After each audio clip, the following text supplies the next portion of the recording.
Bien, muy buenos días, tardes o noches, estimados compañeros, sea la hora en la que estén viendo el video. Bueno, vamos a resolver en reemplazo a la clase 10 que ahora la pasamos presencial. Bueno, unos ejercicios y pues entre estos vamos a resolver el parcial que han dado, ¿no? Entonces, bien, aquí está la resolución. Vamos a hacerlo bastante rápido. Va a ser un video relativamente corto comparando a los demás. Les pedí calcular este límite, ¿no? Entonces, como ya hemos dicho, primero siempre límites reiterados porque es lo más fácil, ¿no? Entonces, un límite uno cuando el x está fuera, digamos, ¿no? Y evaluando el y primero. El límite cuando x tiende a cero y y tiende a cero, aquí están, ¿no? Las tendencias de la misma función, ¿no? Y pues reemplazando el y, todito se simplificaba. Aquí se hace cero, cero x al cuadrado con x al cuadrado se simplifican y me queda 3 nomás, ¿no? Entonces, pues el límite de una constante es la misma constante, ¿no? Entonces, simplemente es eso. Luego, otro L2 con el y afuera, ¿no? El y afuera, el x adentro, reemplazando en vez del x el cero se hace cero cero el y cuadrado con este y cuadrado se simplifican y me queda menos 4. El límite de una constante es pues menos 4, ¿no? Y pues se queda, perdón, el límite de una constante es la misma constante y se queda el mismo menos 4, ¿no? Entonces, bueno, hasta aquí nomás ya estaría suficiente, ¿no? Esta pregunta bastante fácil. Porque miren, ya hemos sacado dos límites y no son los mismos, ¿no? Entonces ya basta que un límite sea diferente a los demás para pues ya afirmar que el límite no existe, ¿no? Entonces, aquí estoy explicando, este PDF está explicado, les dice como L1 es distinto de L2, es decir, el 3 es distinto de menos 4, ¿no? Aquí está. Pues se puede concluir, por tanto, no existe el límite, ¿no? Porque pues ya hemos sacado dos límites diferentes, entonces todos los límites tendrían que haber salido iguales, ¿no? Pero pues como ya hemos sacado dos diferentes, ya para qué más vamos a hacer límites por aproximación y todo lo demás, si ya hay uno que no es igual al otro, ¿no? Entonces, es por eso que se pone que no existe límite. Listo, bastante fácil la pregunta. Bueno, teníamos otro más. Nos dice con una ponderación del 40% nos dice, sea la función, dibujar el dominio de la función y analizar la continuidad de la función en el plano horizontal, ¿no? Los mismos dos ejercicios que hace el docente. Y estos igual lo hemos resuelto en una clase anterior, ¿no? Entonces, esto es una función racional, la única restricción que tiene es que el denominador sea distinto de cero, ¿no? Aquí está explicadito, entonces ponemos el denominador tiene que ser distinto de cero para evitar la división entre cero, ¿no? Entonces, bueno, esto pasando al otro lado, a sumar, 225 es lo mismo que 15 al cuadrado, 9 es lo mismo que 3 al cuadrado, 25 es lo mismo que 5 al cuadrado. Realizando operaciones llegamos a esta ecuación.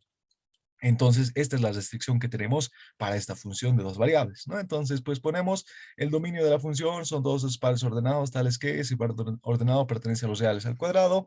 Bueno, esto no les pedía por comprensión, simplemente les pedía dibujar, ¿no? Pero pues lo he puesto por comprensión más, por si ustedes quisieran analizarlo así. Bien, como estábamos viendo aquí, ¿no? X como Y pertenece a los reales al cuadrado porque son dos coordenadas, ¿no? Y además se tiene que cumplir esta condición, ¿no? Que x al cuadrado sobre 5 al cuadrado más y cuadrado sobre 3 al cuadrado tiene que ser distinto de uno, ¿no? Y pues si queremos graficarnos, tenemos que dibujarnos las curvas críticas, ¿no? Entonces, pues, como es una desigualdad, van a ser líneas segmentadas, ¿no? Aquí está. Y esta es pues la ecuación de una elipse, ¿no? Una elipse y pues en los X dice que corta en 5 y menos 5, aquí está. En Y corta en 3 y menos 3, ahí está, ¿no? Entonces con líneas segmentadas siempre en esa elipse. Bueno, aquí el graficador no lo ha graficado perfectamente bien, porque hay que tener cuidado de no pintar las líneas segmentadas, ¿no? Pero pues, bueno, espero que aquí se entienda. Tienen que estar con líneas segmentadas y esas líneas segmentadas no tienen que estar pintadas, ¿no es cierto? Porque no pertenece al dominio de la función. Todo lo demás sí tiene que estar pintado, ¿no? Entonces, pues eso que está pintado es el dominio de la función y esta es restricción con líneas segmentadas, ¿no? Entonces, bueno, eso sería el dibujo y el análisis de continuidad sería, la función es continua en el plano XY, es el plano horizontal, excepto en los puntos de la elipse, esta elipse, ¿no? O sea, estos puntos no pueden, o sea, no pertenecen al dominio, ¿no es cierto? Por eso dibujamos con líneas segmentadas. Entonces, por eso ponemos excepto en los puntos de la elipse, ¿no? Esta elipse que hemos hallado. Bien, simplemente eso sería el segundo ejercicio, bastante cortito. Y el tercer ejercicio, más que difícil, era pues largo, ¿no? Otra vez ponderación 40%, pero muy largo, ¿no? Les da una función de dos variables, es un paraboloide hiperbólico, ¿no? Un poquito difícil su gráfica y pues bueno, es un poco difícil de graficar.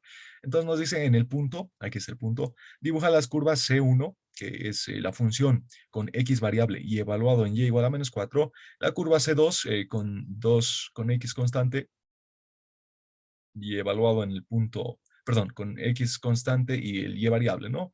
A ver, hasta aquí. Bien, las curvas, ¿no? Que nos pide graficar y las rectas tangentes a estas curvas en el punto P, ¿no? Entonces, bueno, derivar de forma, por definición, ¿no? Derivadas parciales por definición. pues tenemos que acordarnos de la formulita que nos hemos anotado, ¿no? En formulario, les he dicho en clases.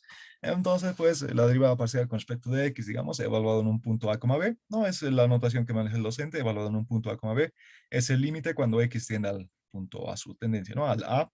Y pues de la función, primero con y constante, en ambos es con y constante y con el x variando, ¿no? Y pues la otra, les restamos la función evaluada en ese punto y todo eso sobre x menos su tendencia, ¿no? Entonces, éxito sería la fórmula para la derivada parcial por definición, ¿no? Entonces, esto es con respecto del x, manteniendo el y constante. Y pues si fuese con respecto del y, también tiene su determinada fórmula, ¿no? Que aquí ya no lo he anotado. Sería el x constante y el y aquí variando y aquí constante, ¿no? Entonces, con ese análisis tenemos que interpretar en qué punto estamos haciendo las derivadas parciales.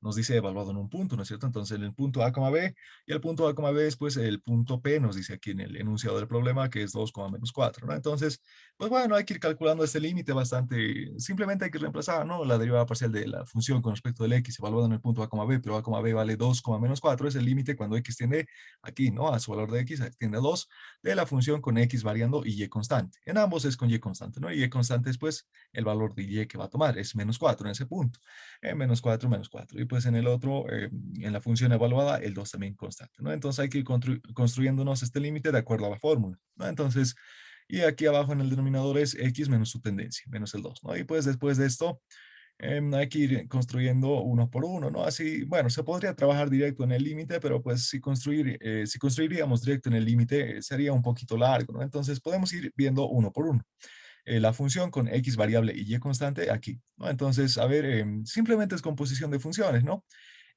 Aquí está, la función es 1 sobre 16 por y al cuadrado es lo mismo que, bien, en vez del y tenemos que poner el menos 4, ¿no? Estamos componiendo funciones, entonces aquí está, menos 4 al cuadrado. Y pues el x se queda variable nomás, ¿no? Menos 3 octavos de x al cuadrado más 7 medios, ahí está, y pues simplificando esto nos queda esto, que es la ecuación. Bueno, de momento no nos interesa qué ecuación geométrica es, simplemente nos interesa la esencia de la ecuación, ¿no? Para poder reemplazarlo otra vez en el límite.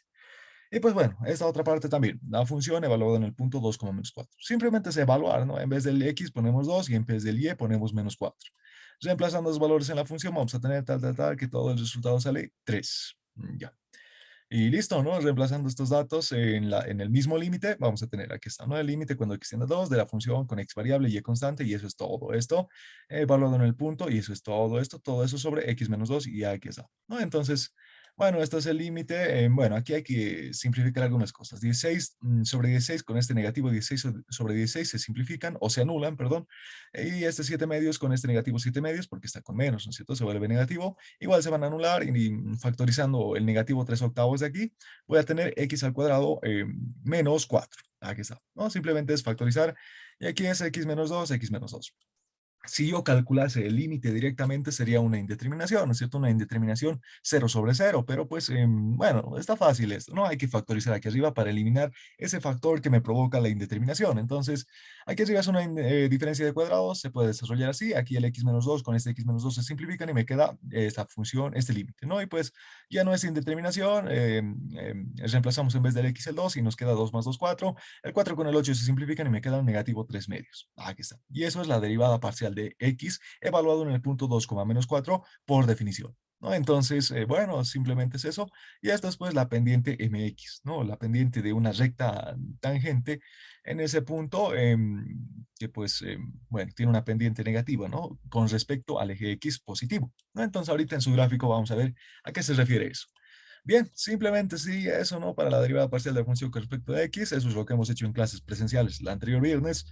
Y pues con respecto al y lo mismo, ¿no? Ahora es el y variando y el x constante. El x constante es 2, 2, y el y uno varía y el otro constante. Ahí está. Lo mismo, ¿no? Hay que ir evaluando una vez, uno por uno, ¿no? Aquí tal, llegamos a esto, reemplazamos en el límite. Aquí está, ¿no? Cada valorcito lo pueden revisar ustedes. Y aquí llegamos a lo que nos interesa. Aquí, 7 medios con este negativo 7 medios se simplifican, se anulan. Negativo 3 medios con positivo 3 medios, aquí todo esto es 3 medios, igual se van a anular. Y nos queda 1 sobre 16 por y cuadrado menos 16 sobre 16. Factorizando el 1 sobre 16, aquí voy a tener y al cuadrado menos 16. Todo eso sobre y a la y más 4.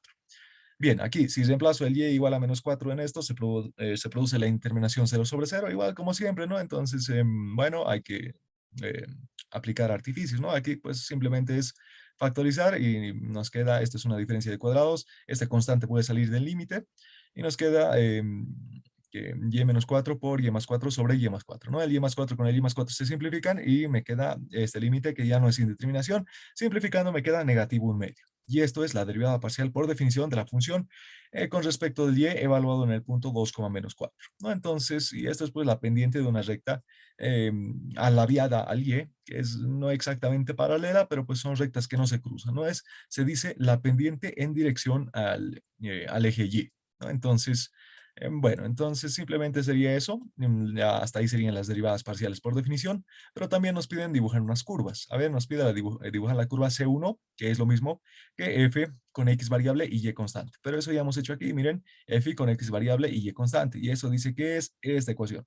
Pero miren aquí, esto es constante, constante, y el negativo x al cuadrado. Eso es pues una parábola que se abre hacia abajo, ¿no? Bien, entonces su gráfico estará por aquí. Aquí está. Es una parábola que se abre hacia abajo. Esto ya sabemos graficar, nos damos puntitos, ¿no? ¿Qué pasa cuando z vale 0? Seguramente nos va a botar estos valores de aquí, ¿no? Esto de aquí y esto de aquí. ¿Qué pasa cuando x vale 0? Seguramente vamos a hallar este valorcito de z, ¿no? Entonces sería esa curva de parábola. Y nos pide la recta tangente en el punto P, ¿no? A ver, las rectas tangentes, a ver, las rectas tangentes a las curvas C1 y C2 en el punto P, ¿no? Entonces, miren, aquí ya nos hemos graficado la curva C1, ¿no? La curva C1, pero pues nos dice en el punto P, y el punto P era 2, -4, ¿no? Entonces, ahí pongan el ojo, por favor, para eso es el video. Nos decía en el punto 2, -4, ¿no es cierto? Porque eso es el punto P. Pero, ¿por qué aquí estoy dibujando 2, -3? No, esto tiene que quedar claro. Porque todo esto ya es pues el plano y igual a 4. Perdón, -4. Y igual a -4. Todo esto ya es ese plano, ¿no? Entonces aquí ya cumplimos con el valorcito del x, nos dice x igual a 2, y aquí lo que graficamos es el valor de z. El valor de z, 3. ¿Ya? Entonces, este punto, aquí en el plano lo estamos viendo que es 2, -3, pero en el espacio, este punto es el punto 2 en x menos 4 en y pues en z igual tiene coordenadas, que es 3. Entonces, por eso en ese punto estamos trazando la recta tangente. Listo, entonces quedando eso claro, bueno, simplemente ubicamos ese punto, le dibujamos una tangente, podemos conocer su ángulo de inclinación, no es la arcotangente de la pendiente, pero la pendiente es la derivada parcial de la función con respecto del x, ¿no? Es decir, hacemos para este gráfico, entonces va a ser el arcotangente de -3/2 y eso dice que da -56,31 grados, ¿no? Y pues sí, gráficamente vemos que está bastante cerca a lo real. Bien, entonces lo mismo hacemos con la curva C2, dice que es con X constante y Y variable, ¿no? Entonces, todo eso habiendo simplificado, nos queda esta parábola con Y positivo, ¿no? Y cuadrado positivo, o sea, se abre hacia arriba y pues se puede dibujar, ¿no? Aquí está, se abre hacia arriba y nos dice la recta tangente en el punto P, ¿no? Entonces, pero miren, el punto P no era pues -4,3, el punto P era 2, -4, ¿no? -4. Pero aquí, todo este plano sobre el cual ya hemos dibujado, todo este plano ya es el plano x igual a 2, ¿no? Entonces, para cualquier punto de aquí, de este plano, cualquier punto que yo me agarre, el x siempre va a valer 2, ¿ya? Entonces, por eso ya no lo he escrito aquí el 2. Y pues me he ubicado el y igual a -4. Aquí está, y igual a -4. Y pues en z siempre vale 3, ¿no? Porque eso ya hemos evaluado de dónde viene el 3. Es pues evaluar la función cuando x vale 2 y y vale -4. Entonces, bueno, simplemente eso, sobre ese puntito nos trazamos una recta tangente y con eso ya estaría terminado el ejercicio. De esta recta tangente igual se puede conocer su ángulo de inclinación, beta, que es pues la arcotangente de la pendiente. Es una pendiente negativa y pues nos dice que da -26,565 grados, ¿no? Pero esta pendiente, ¿de dónde sale? La pendiente es pues la derivada, ¿no es cierto? La derivada, pero ahora con respecto del y, ¿no? Y eso dice que sale -1/2. A ver, vamos a ver, aquí está. La derivada con respecto del y es pues -1/2. Listo, entonces simplemente si tú eras su examen, ahora veremos unos ejercicios aparte de estos.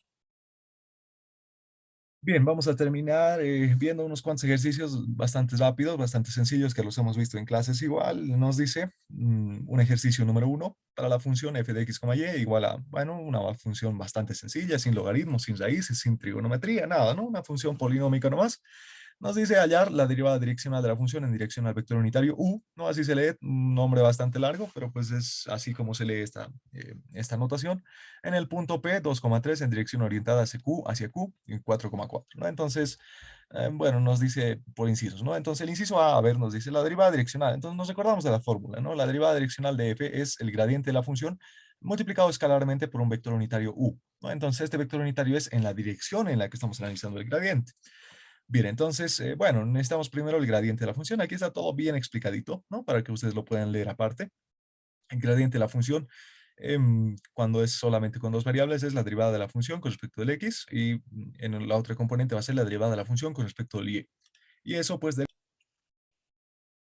derivando, les va a quedar en la primera componente la derivada de la función con respecto del x. Aquí el y se queda constante, la derivada de una constante se hace 0. Aquí x al cuadrado, su derivada va a ser 2x. Aquí la derivada de menos x y, el y es constante, la derivada del x es 1, entonces me queda menos y, ¿no? Entonces lo mismo con respecto al y, derivar es bastante sencillo, ¿no? Entonces, bueno, como nos dice en el punto P 2,3, pues evaluamos la gradiente en el punto P, ¿no? Porque nos dice en el punto P. Y pues bueno, aquí es reemplazando, x vale 2, dice, ¿no? Entonces 2 por 2 menos y, ¿cuánto vale? Y vale 3, dice. Entonces 2 por 2, 4, menos 3, 1. Ya que está ese 1, lo mismo aquí, ¿no? X vale 2, y vale 3. Y le sale menos 8. Listo, ya tenemos la gradiente de la función evaluada en el punto P. Y ahora necesitamos la dirección. ¿En qué dirección vamos a evaluar la derivada direccional? La dirección siempre es un vector unitario U. Y pues, ¿en qué dirección? Aquí nos dice. Desde el punto P en dirección orientada hacia Q, dice, ¿no? Entonces aquí tenemos un pequeño gráfico, va desde el punto P hacia el punto Q. Entonces, pues, yo necesito este vector PQ.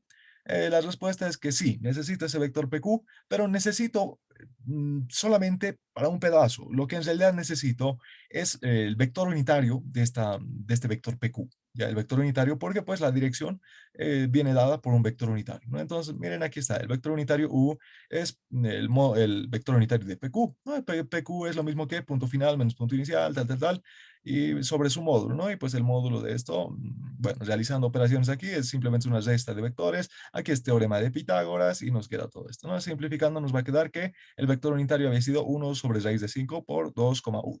Listo. Ahora pues ya conocemos el vector unitario, conocemos el gradiente, realizamos el producto escalar, aquí está. ¿No? El producto escalar es bastante fácil. Esta constante sale del producto escalar, aquí está, y multiplicamos componente a componente, ¿no? 1 por 2, 2. Menos 8 por 1, menos 8. 2 menos 8, menos 6, y pues por esto sobre raíz de 5. Y eso sería la derivada direccional de la función en dirección al vector unitario u, ¿no? Entonces, bueno, simplemente es eso. Y pues bueno, eso sería el inciso A. Nos dice otro. Allá la dirección de u, o sea, ya otro vector u, nos está pidiendo una dirección del vector u, para la cual la derivada direccional toma su valor máximo, dice, ¿no? Entonces, máximo valor. Bueno, entonces esto simplemente, ya por formulario podrían ver ustedes, la derivada direccional toma su valor máximo cuando está en la misma dirección del gradiente. O sea, la dirección que nos está pidiendo es pues la dirección del gradiente. Pero como la dirección siempre es un vector unitario, pues le sacamos el vector unitario del gradiente. Entonces aquí está. La dirección u unitario máximo es pues el vector unitario del gradiente. Aquí está el gradiente de la función, es un vector, ¿no? Pero pues no le ponemos flechita sobre su módulo, ¿no? Y pues aquí está, el gradiente valía 1,-8, ahí está, sobre su módulo, eso es teorema de Pitágoras, tal, tal, tal, simplificando nos queda que la dirección para la derivada direccional máxima había sido 1 sobre raíz de 65 multiplicado por 1,8, ¿no? Entonces, en esa dirección dice que se va a dar la derivada direccional máxima. Otro inciso, nos dice hallar el máximo valor de la derivada direccional, ¿no? Entonces, pues el máximo valor es el módulo de la gradiente de la función. Y si fuese mínimo valor, pues sería el negativo del gradiente de la función. Es igual por formulitas. Y pues el módulo de la gradiente es, pues aquí está, ¿no? El módulo de la gradiente es 1 al cuadrado más 8 al cuadrado y eso es raíz de 65. Aquí está. Bueno, bastante fácil el ejercicio, así nomás son los ejercicios de derivada direccional, no hay mucho por analizar, tal vez uno súper complicado, ¿no? Debe haber, ¿no? Hay, ¿no? De hecho conozco, pero pues yo creo que esto es suficiente para lo que avanza el docente. De seguro en clases vamos a hacer más ejercicios. Bien, haremos aquí un ejercicio número 2. Nos dice, allá las ecuaciones del plano tangente y recta normal a la superficie. Entenderemos qué es una superficie. Es una función, bueno, una superficie en el espacio, digamos. Es una función con variables x, y además variable z, ¿ya? Variable z, pero esta función igualada a cero. Eso es una superficie en el espacio, ya con tres variables igualadas a cero, todo, ¿no? O sea, toda la función igualada a cero. Por eso F mayúscula, más o menos interpretándolo como si fuese una función implícita, digamos, ¿no? Pero nos vamos a olvidar de eso cuando hagamos derivadas parciales. Ahora, ¿a qué me refiero? Ahora vamos a ver. Bueno, entonces miren, aquí tenemos una, dos, tres variables y pues toda esta función igualada a cero, ¿no? Entonces es una superficie. Nos dice tangentes, tangente y recta normal a esta superficie en el punto 1,1 y coma pi cuartos, ¿no? Entonces, bueno, esto igual lo hemos hecho en clases, es bastante fácil. Para un plano necesito su vector normal, para una recta necesito su vector direccional y para ambos casos va a ser pues ese vector normalcito en ese punto de la superficie. Y ese vector normal viene dado por esta fórmula. Miren, es la derivada parcial de la función con respecto del x en la coordenada x, luego la derivada parcial de la función con respecto del y en la coordenada y, la derivada parcial de la función con respecto de z en la coordenada z. Aquí nos vamos a olvidar de dependencias, ¿ya? O sea, no estoy diciendo que z depende de x y y, ¿no? Nos vamos a olvidar de eso, ¿ya? Para este tipo de ejercicios, pues bueno, porque esta formulita ya viene desarrollado con este diagrama de dependencias. O sea, esta fórmula se puede demostrar, pero pues es un poquito más complicado, ¿no? Entonces, pues bueno, para lo que nos interesa simplemente es la fórmula, ¿no? Entonces, por eso nos vamos a olvidar de esta dependencia para este tipo de ejercicios. A ver, vamos a ver. Bueno, calculamos lo que nos pide, ¿no? La derivada parcial de la función con respecto de x es, el z es constante, se hace cero. La derivada, bueno, aquí tenemos un negativo, aquí está ese negativo. La derivada del arco tangente es 1 sobre 1 más su argumento al cuadrado, aquí está, por la regla de la cadena, ¿no? La derivada del argumento. El y es constante, sale de la derivada, ahí está. Y la derivada de 1 sobre x es negativo 1 sobre x al cuadrado, ¿no? Ahí está. Simplificando nos queda esto. Bien, y luego la derivada de la función con respecto al y, otra vez, el z se hace cero, la derivada del arco tangente es 1 sobre su argumento, perdón, 1 sobre 1 más su argumento al cuadrado, luego por la regla de la cadena, la derivada de y sobre x, la derivada de y es 1 y me queda solamente el 1 sobre x, ya que está. ¿No? Entonces esto es pues cálculo 1, ¿no? No hay mucho por procesar. Simplificando nos queda negativo x sobre x al cuadrado más y al cuadrado. Listo. Y luego la derivada parcial de la función con respecto del z, todo esto no depende del z, entonces se hace 0. Y pues la derivada parcial de z con respecto del z es el mismo 1, ¿no? Entonces, bueno, bastante fácil el ejercicio para derivadas, ¿no? Listo, pero nos está pidiendo en el punto, en este punto, ¿no? Entonces, pues evaluamos estas derivadas parciales en este punto. X vale 1, Y vale 1, Z vale pi cuartos. Entonces, Y vale 1, 1, X vale 1, Y vale 1, esto va a quedar un medio positivo, ¿no? Entonces, aquí está un medio positivo, el otro nos va a quedar negativo un medio, ¿no? Ustedes ya pueden reemplazar valorcitos. Y en Z, pues siempre, pues como no es una función, igual nos va a quedar uno nomás. Listo, hasta ahí está la parte más difícil. Ya tenemos el vector normal. Con este vector normal podemos hallar el plano tangente y la recta normal, ¿no? Entonces, bueno, para un plano tangente necesitamos, ¿no? Esta es la fórmula de un plano conociendo las componentes de la normal y que pasa por un punto, ¿no? Entonces, los componentes de la normal van a ser un medio, negativo un medio y uno, ¿no? Aquí está. ¿Y qué pasa por un punto? Dice, ¿no? ¿Y por qué punto pasa este plano? Pues por el punto P, o sea, por este punto 1,1, pi cuartos, ¿no? Ahí está. Listo, entonces, Tito, nomás sería la ecuación del plano tangente. Para la ecuación de la recta normal, a ver, Tito, cerraremos. Ahí está. Para la ecuación de la recta normal dice que es una recta L, esta es la ecuación en forma vectorial, una recta L que son los puntos X, Y, Z, tales que pasan por un punto X0 y E0, Z0, que pues son estos puntos, ¿no? Este punto, 1, 1 y pi cuartos, que pasa por ese punto, lo haremos más grande esto, ahí, que pasa por ese punto, más un parámetro t veces el vector direccional. ¿Pero cuál va a ser ese vector direccional? Pues el vector normal, ¿no? Porque pues es la recta normal. Entonces, bueno, el vector direccional es el vector normal, pero el vector normal ya conocemos, ahí está, reemplazamos y ya tenemos la ecuación de la recta normal. Hasta ahí terminaría este ejercicio. Bastante fácil, metódico, ¿no es cierto? No hay que pensar mucho. Bueno, y pues hasta aquí podemos hacer una prueba gráfica, que esto no se puede hacer en el examen, ¿no es cierto? Porque pues esto lo estamos graficando con GeoGebra, pero pues para entenderlo así en clases, pues lo he graficado en GeoGebra. Aquí está esto de color naranja, es la función. Aquí está su plano tangente, ¿no es cierto? Justo en ese punto dice que está tangente, pero solo este punto, ¿no? Entonces, en ese punto es tangente. La recta normal es pues normal en ese punto, dice, ¿no? Entonces, ustedes podrían graficarse esta superficie, podrían graficarse el plano tangente, la recta normal, y pues les va a salir exactamente lo mismo que este gráfico, ¿no? Entonces, bueno, un ejercicio bastante fácil. Ahora sí, un último ejercicio. Nos dice mostrar que sí, se hace la transformación a coordenadas polares, ¿no? Estas son coordenadas polares. De las ecuaciones diferenciales, la derivada parcial de u con respecto del x dice que es igual a la derivada parcial de b con respecto del y otras ecuaciones diferenciales más aquí, ¿no? La derivada parcial de u con respecto del y menos, es igual a menos la derivada parcial de b con respecto del x, dice, ¿no? Entonces dice que transformando estas ecuaciones diferenciales a coordenadas polares, se obtienen estas nuevas ecuaciones diferenciales, ¿no? Entonces, demostrarnos, dice. Entonces, ¿cómo demostramos? Este es un problema un poco complicado que es pues de transformaciones y transformaciones es algo complicado en la materia, pero pues tenía que estar en su práctica, ¿no? Si no, pues bueno, van a sufrir en 3.13. Y pues bueno, aquí es cálculo 2 se dice, ¿no? Entonces en cálculo 2 se hace, pues lo estamos realizando. Bueno, se resuelve este tipo de ejercicios realizando un diagrama de dependencias, como cualquier ejercicio de derivadas, ¿no? Excepto estos que ya nos dan por fórmula, excepto estos, ¿no? Los que ya tengamos fórmula, ya directo seguimos los pasitos que nos diga la fórmula. Pero pues cuando no nos dan fórmula nada, pues tenemos que hacer siempre un diagrama de dependencias. Bueno, aquí tengo un diagrama antes de la transformación. Miren aquí, U depende de X, porque pues, estamos derivando la variable dependiente con respecto a la variable independiente.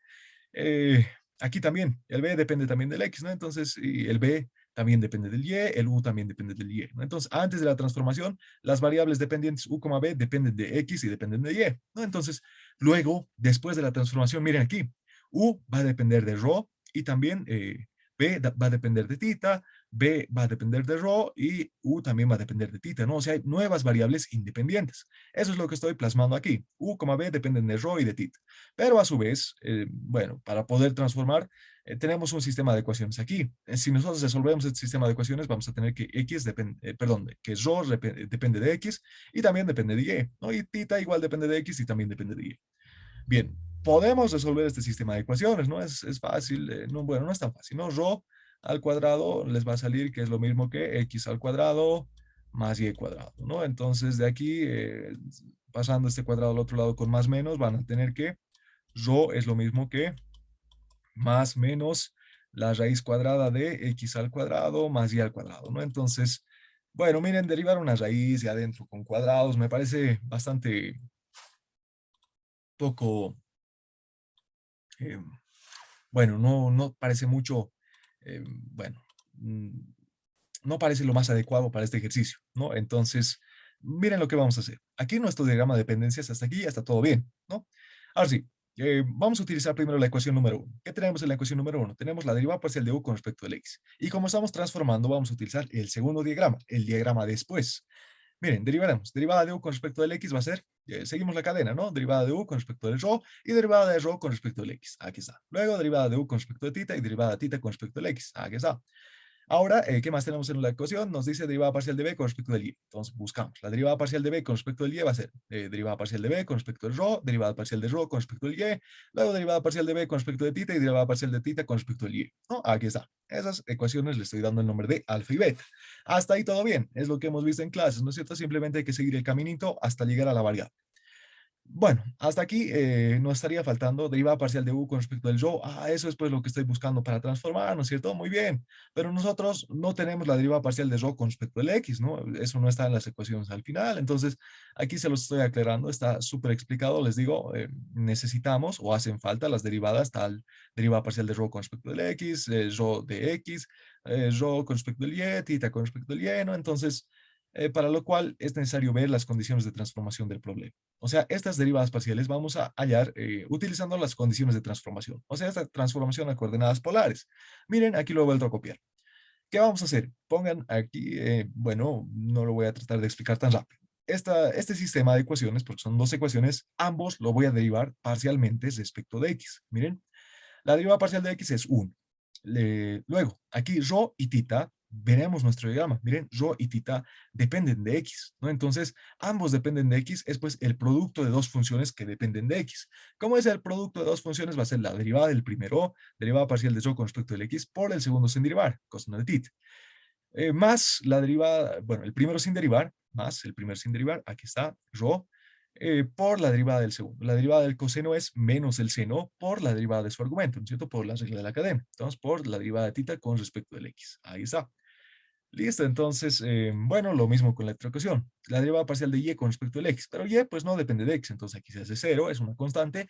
Y aquí lo mismo, la derivada del primero por el segundo sin derivar, ahí está, más el primero sin derivar por la derivada del segundo, ahí está. El seno, la derivada del seno es el coseno, y pues por la derivada de su argumento, ¿no? Y pues, bueno, hasta ahí todo bien, ¿no? Simplemente hemos derivado ambas ecuaciones con respecto al x, y se nos ha formado un sistema de ecuaciones con dos incógnitas, ¿no es cierto? Miren, aquí las incógnitas son la derivada parcial de rho con respecto al x y la derivada parcial de θ con respecto al x. Ambas ecuaciones tienen esas incógnitas, ¿no? Entonces, bueno, este sistema de ecuaciones lo pueden resolver por el método que ustedes conozcan, ¿no? Método de Kramer, método de Gauss, matrices y demás, ¿no? Cualquier método, sustitución, artificios, cualquier método que ustedes quisiesen, pueden aplicar para resolver, ¿no? Entonces yo les recomiendo siempre el más fácil es el método de Kramer, que es con determinantes, ¿no? Entonces, bueno, eso ya en álgebra 2 deben estar viendo a detalle. Pero bueno, y pues si no, pueden utilizar cualquier método que ustedes quieran, ¿no? Sustitución es el más común, pueden utilizar eso. Realizando ese proceso, resolviendo el sistema, llegan a la solución de que la derivada parcial de rho con respecto del x había sido igual al coseno de θ y que la derivada parcial de θ con respecto del x había sido negativo seno de θ sobre rho, ¿no? Entonces, bien, hasta ahí ya tenemos algo que estábamos buscando, ¿no es cierto? Porque nos hacía falta la derivada parcial de rho con respecto del x y la derivada parcial de θ con respecto del x.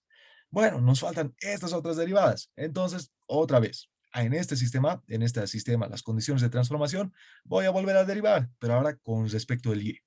Esto, la derivada parcial de x con respecto al y es cero, ¿no? Y pues luego lo mismo, aquí la derivada con respecto al y de un producto, tal, la derivada parcial de y es uno, aquí está.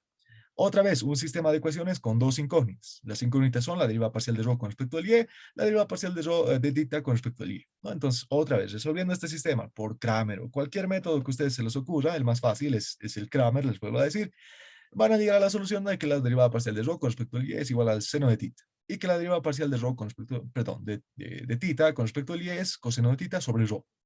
Listo, entonces hasta aquí ya tenemos todo lo que nos hacía falta, ¿no? Entonces, aquí está, reemplazando todos estos que nos hacían falta en las ecuaciones alfa y beta, aquí está, ¿no? En estas ecuaciones nos hacían falta, los reemplazamos, aquí está, vamos a llegar a estas dos nuevas ecuaciones, ¿no? Bien, hasta ahí todo correcto, simplemente hemos reemplazado estos valorcitos en las ecuaciones alfa y beta que están aquí arriba. Listo. Ahora, de las condiciones iniciales del problema, o sea, del enunciado nos dice que la derivada parcial de u con respecto del x es lo mismo que la derivada parcial de b con respecto del y, ¿no? Entonces, aquí está, miren, donde nos dice la derivada parcial de u con respecto del x es lo mismo que la derivada parcial de b con respecto del y, ¿no? Entonces, bueno, aplicaremos eso, aquí ya tenemos eso, ¿no? Entonces, igualando ambas ecuaciones, porque dice que son lo mismo, eso ya es del enunciado del problema, entonces, esto dice que es lo mismo que esto que está aquí abajo. Igualando ambas ecuaciones se tiene esto realizando algunas simplificaciones. Miren, aquí tengo coseno, aquí también tengo coseno. ¿Qué tal si esto lo mando a restar y factorizo el coseno? No, ahí está, lo mando a restar factorizando el coseno. Aquí lo mismo con los senos, ¿no? Aquí tengo seno, seno, factorizo el seno. Este seno obviamente lo voy a pasar al otro lado con signo cambiado, ¿no? Entonces, vamos a llegar a esta expresión. Ahora sí, aquí bueno, es una ecuación, ¿no? Por la independencia lineal del seno y el coseno, estos son linealmente independientes, ¿no es cierto? Eso en álgebra 2 deben estar viendo. Pues bueno, para que esta ecuación se cumpla, los coeficientes deben ser iguales a cero, ¿no? Entonces, bueno, aquí se los he explicado, ¿cito? Entonces igualamos cada coeficiente a cero, ¿no? Entonces esto tiene que ser igual a cero y esto también tiene que ser igual a cero. Reordenando voy a tener que, bueno, esto lo voy a pasar al otro lado con signo positivo, y voy a tener la derivada parcial de u con respecto del rho, es lo mismo que uno sobre rho por la derivada parcial de b con respecto del θ. Lo mismo aquí. Esto se va a quedar positivo y esto lo voy a pasar al otro lado con signo negativo. La derivada parcial de b con respecto del rho es lo mismo que negativo 1 sobre rho por la derivada parcial de u con respecto de θ. Bien, ya está ahí. Eso es pues lo que nos estaba pidiendo el problema, ¿no es cierto? Demostrar estas ecuaciones. Y pues miren aquí, nos pide eso el problema. Demostrar estas ecuaciones, que la derivada parcial de u con respecto del rho es lo mismo que 1 sobre rho por la derivada parcial de b con respecto de θ, ¿no? Y pues miren, aquí está, ¿no es cierto? Aquí está. Muy bien, y aquí igual de paso se nos ha demostrado el otro más, ¿no? El otro más. Bien, ahora sí, hasta aquí estaría todo el ejercicio. Solo hemos utilizado esta ecuación. Si ustedes utilizasen esta ecuación más, se puede hacer. Derivan la derivada parcial de u con respecto del y, entonces pues siguen los caminitos, ¿no? La derivada parcial de u con respecto del y va a ser la derivada de u con respecto del rho, la derivada parcial de rho con respecto del y, luego más la derivada de u con respecto del θ, o la derivada de θ con respecto del y, ¿no? Entonces, bueno, eso lo pueden hacer. Y pues utilizando esta ecuación igual van a llegar a este mismo resultado, ¿no? Entonces, bueno, hemos demostrado lo que nos pedía, es una transformación bastante interesante, un ejercicio interesante, ¿no? Que pues igual se va a ver en materias, bueno, en materias que son correlativas a esta. Entonces, pues bueno, es necesario que conozcan ese ejercicio, ¿no? Entonces, con el docente de seguro van a ser igual. Y pues bueno, simplemente sería eso por el video de hoy. Ha sido un video rápido porque esto ya lo hemos hecho en clases, ¿no? Entonces, bueno, eso sería todo. Gracias por su atención. Si es que hubiese dudas, me preguntan nomás. Y si es que, bueno, no las hay, y ya saben, estamos pasando clases los viernes 8:30, bloque 300, ¿no? Entonces, gracias por su atención. Nos vemos la siguiente clase.